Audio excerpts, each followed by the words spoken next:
I grew up in a family that my parents wanted to go to church.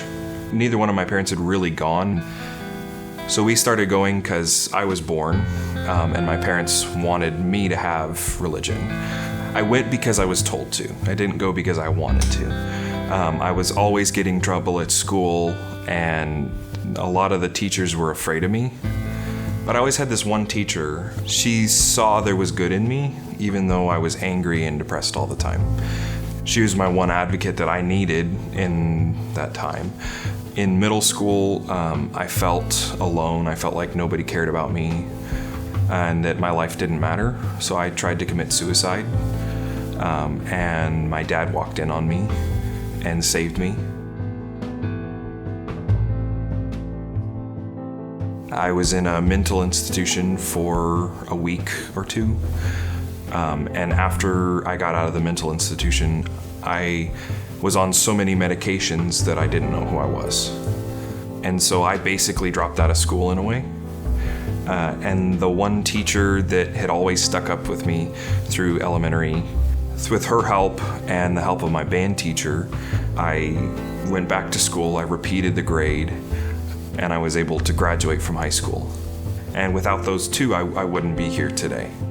From that point, I felt like I had this voice, a position of pain and struggle that I could share from to give other people hope. So I went to college. I moved here to Joplin. I had no idea what I was doing. I started off as an education major because I thought, well, maybe I can give back to those that had given to me. I was in choir because they were giving me scholarships, and I ran across a teacher who was like, you have so much potential.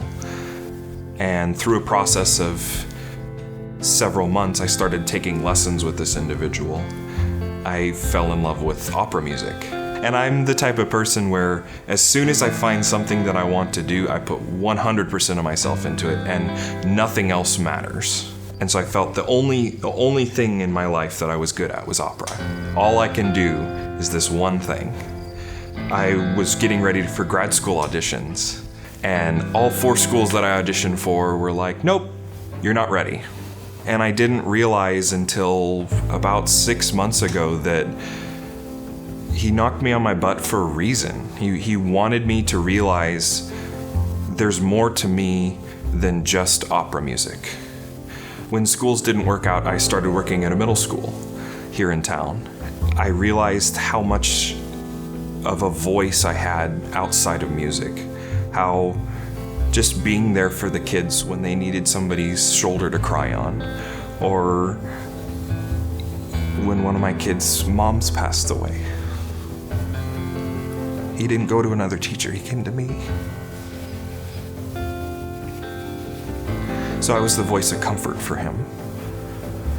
One of the teachers at the school told me that you have so much more to you than just opera music.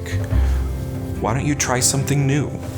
I started looking at other options, and I found that I've always had this love for books ever since I was little. And I found this career in audiobook that I never thought was possible. I'm realizing the older I get that when God says, I made you in my image, he's talking about what's in here. He's talking about the gift of our minds and our ability to use that voice that we have to make a difference in the world. I'm Blodgett, and this is me.